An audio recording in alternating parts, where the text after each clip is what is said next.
बिस्मिल्लाहिर्रहमानिर्रहीम। अस्सलाम वालेकुम वरहमतुल्लाहि वबरकातुहू। डियर स्टूडेंट्स, उम्मीद आप सब खैरियत से होंगे। मैं हूं आपका केमिस्ट्री टीचर मोहम्मद आसिफ हुसैन और हम डिस्कस कर रहे हैं केमिस्ट्री क्लास 9th।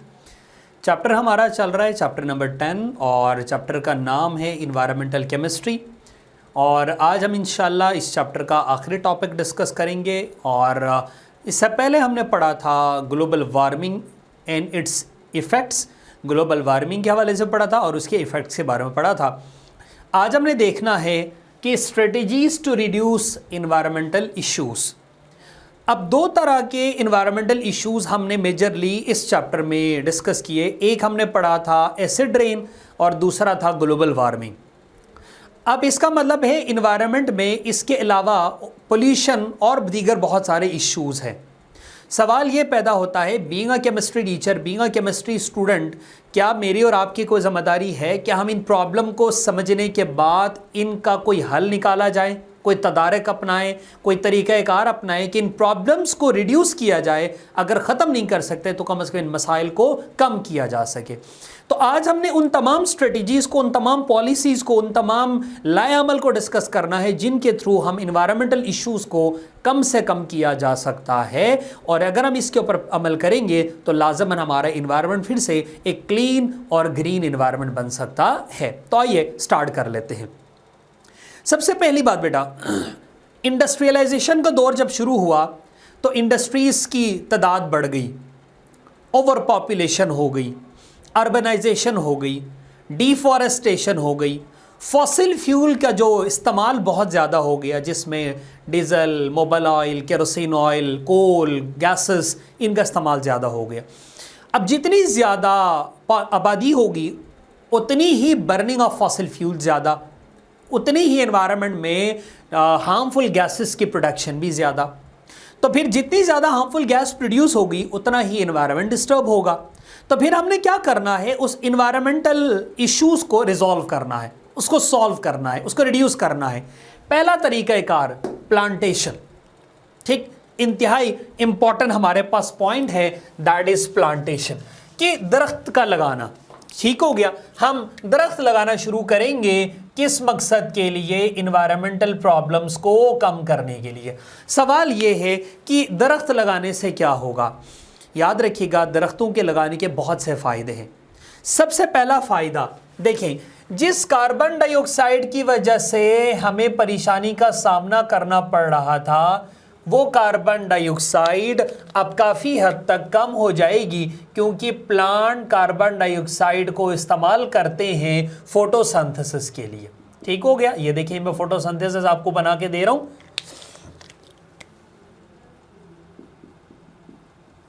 ये ग्लूकोज, ये ऑक्सीजन और साथ में ये वाटर।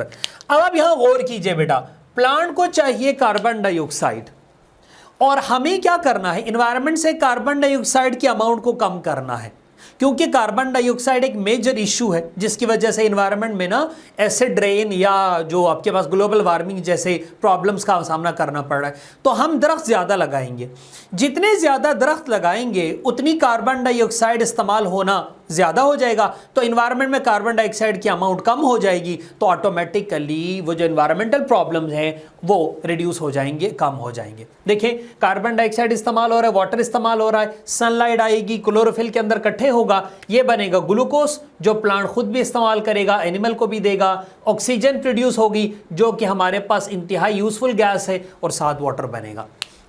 दरख्त लगाना इन्वायरमेंट को नीट और क्लीन और ग्रीन करने में अहम किरदार अदा करते हैं। ठीक हो गया, यही वजह है, कहा जाता है कि अगर आप एक जगह एक दरख्त काट रहे हैं ना, तो कम से कम उसकी जगह 10 दरख्त और लगाएं। देखिए, दरख्तों का काटना समटाइम मजबूरी भी बन जाती है, लेकिन उस मजबूरी का हल क्या है? आप दरख्त एक ज़रूर काटें, लेकिन उसकी जगह 10 दरख्त और लगाएं। इससे क्या होगा, वो एक जो दरख्त की कमी है ना, वो फुलफिल हो जाएगा। ठीक है, वो मसला रिजॉल्व हो जाएगा। ये दरख्तों का अगला फ़ायदा क्या है? Removal of plant particulate matters. आप इन्वायरमेंट में डिफरेंट किस्म के ना ख़तरनाक किस्म के गैसेस वगैरह होती है या डिफरेंट पार्टिकल्स होते हैं, ठीक है। उन पार्टिकल्स, वो सारे पार्टिकल जैसे मुख्तलिफ़ किस्म के जो आपके पास हैवी मेटल्स है ना, वो जो इन्वायरमेंट के अंदर है धूल मिट्टी की सूरत में, वो आसमानों से होता हुआ नीचे दरख्तों के जड़ों, ट्रंक के ऊपर, स्टेम के ऊपर, लीव्स के ऊपर आके इकट्ठे होंगे और फिर वो दरख्त से नीचे ज़मीन पर गिरेंगे तो इन्वायरमेंट क्लीन हो जाएगा। तीसरा, कैटालिटिक कन्वर्टर। अब सबसे पहले आपने समझना है कि ये है क्या। A device which convert harmful gases coming out of vehicles into less harmful gases। अब ज़ाहिर सी बात है जो दौर चल रहा है इसमें ऐसा तो मुमकिन नहीं है कि हम गाड़ियों का इस्तेमाल बंद कर दें, बाइक्स का इस्तेमाल बंद कर दें। तो फिर क्या किया जाए? तो फिर गाड़ियां, बाइक्स तो धुआं छोड़ रही है और उसकी वजह से एनवायरनमेंट में प्रॉब्लम्स का सामना करना पड़ रहा है। तो फिर ऐसी एक डिवाइस है जिसका नाम है कैटालिटिक कन्वर्टर। वो डिवाइस उन गाड़ियों में हम इंस्टॉल करें, क्योंकि वो डिवाइस क्या कर लेती है, हार्मफुल गैसेस को लेस हार्मफुल गैसेस में कन्वर्ट करती है। बेसिकली होता क्या है, देखिए जो गाड़ियां हैं, जो बाइक्स हैं, उनमें फॉसिल फ्यूल बर्न होते हैं, ठीक है, पेट्रोल डीजल वगैरह बर्न होती हैं। उनकी बर्निंग के नतीजे में क्योंकि ऑक्सीजन इन्वायरमेंट में कम है, तो ऑक्सीजन की कमी में अगर कोई चीज़ बर्न होती है तो कार्बन मोनोऑक्साइड बनती है। कार्बन मोनोऑक्साइड जो कि एक बहुत इंतहाई जहरीली गैस है। उसके अलावा नाइट्रोजन के ऑक्साइड्स बनते हैं। कैटालिटिक कन्वर्टर नामी मशीन क्या करेगी, उस हार्मफुल गैसेस को लेस हार्मफुल गैसेस में कन्वर्ट करेगी, जिससे अगर गाड़ी धुआं छोड़ेगी भी तो उस धुआं से एनवायरनमेंट को कोई नुकसान नहीं होगा। दो, कैटालिटिक कन्वर्टर काम किस तरह से करती है? 3 स्टेप्स है। सबसे पहला step, it reduce nitrogen oxide into nitrogen and oxygen. ये है oxides of nitrogen, oxides of nitrogen. अब ये हार्मफुल है, ये नुकसानदेह है, तो कैटालिटिक कन्वर्टर क्या करेगी, इसको N2 में कन्वर्ट कर देगी और O2 में कन्वर्ट कर देगी। और ये दोनों के दोनों हार्मफुल नहीं है और ये दोनों के दोनों इन्वायरमेंट का पार्ट है, एटमॉस्फेयर का पार्ट है, तो बिल्कुल भी मसला नहीं होगा। Step number 1। स्टेप नंबर 2, ये कार्बन मोनोऑक्साइड को, ये देखिए कार्बन मोनोऑक्साइड, इसको कन्वर्ट कर देगी किसमें, कार्बन डाइऑक्साइड में। हालांकि कार्बन डाइऑक्साइड भी कोई बहुत ज़्यादा यूजफुल गैस नहीं है, लेकिन कार्बन मोनोऑक्साइड ज़्यादा खतरनाक है। तो फिर ज़्यादा खतरा कम खतरे से, बहरहाल हम यूँ कह सकते हैं कम खतरा फिर भी ठीक है ज़्यादा खतरे से, तो कार्बन मोनोऑक्साइड ज़्यादा खतरनाक है। तो कन्वर्टर क्या करेगी, मशीन उस खतरनाक गैस को कम खतरनाक गैस में कन्वर्ट करेगी, जिसका इफेक्ट कम से कम होगा। दूसरा फ़ायदा देखिए, कार्बन मोनोऑक्साइड को कोई इस्तेमाल नहीं कर सकता, लेकिन कार्बन डाइऑक्साइड को प्लांट्स इस्तेमाल करेंगे। तो जब कार्बन मोनोऑक्साइड कार्बन डाइऑक्साइड में कन्वर्ट होगा तो फिर इस कार्बन डाइऑक्साइड को कौन यूटिलाइज करेगा, प्लांट्स यूटिलाइज करेंगे। और इसीलिए हमने पहला वर्ड का क्या लिखा है, प्लांटेशन। हम दरख्त भी लगाएंगे, साथ कैटालिटिक कन्वर्टर का भी इस्तेमाल करेंगे। तीसरे नंबर पे ये हाइड्रोकार्बन को, ये देखिए कार्बन और हाइड्रोजन, इसका नाम है हाइड्रोकार्बन। इसको कार्बन डाइऑक्साइड और वाटर में कन्वर्ट करेंगे। ये कार्बन डाइऑक्साइड इस्तेमाल करेंगे प्लांट्स और वाटर इन्वायरमेंट का पार्ट होगा, कोई ऐसी परेशानी नहीं होगी। फिर उसके बाद अगला स्टेप है डीसल्फराइजेशन प्रोसेस। हम इसको सिंपल जुमलों में हम कहेंगे use of such fuels that contain less sulfur। अगर कोई फ्यूल सल्फर कंटेनिंग होगा तो उस फ्यूल की वजह से नुकसान होगा, वो फ्यूल नुकसानदेह होगा।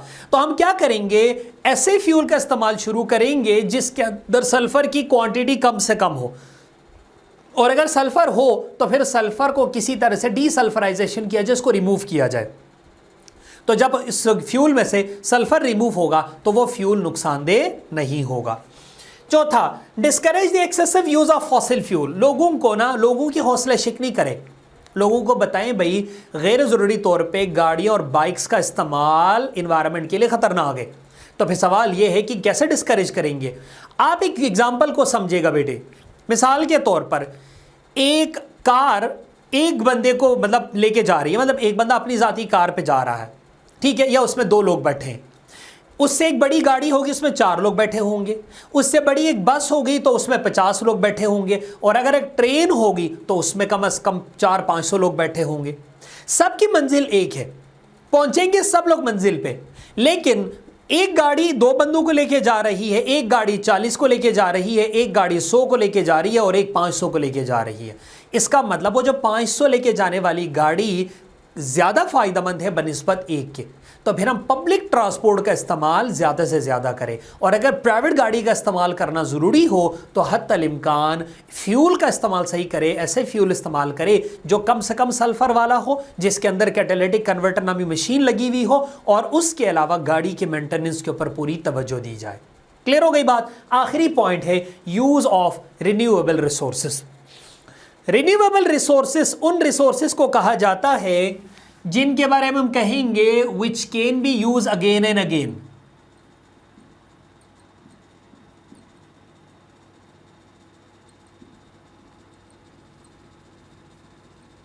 Again and again.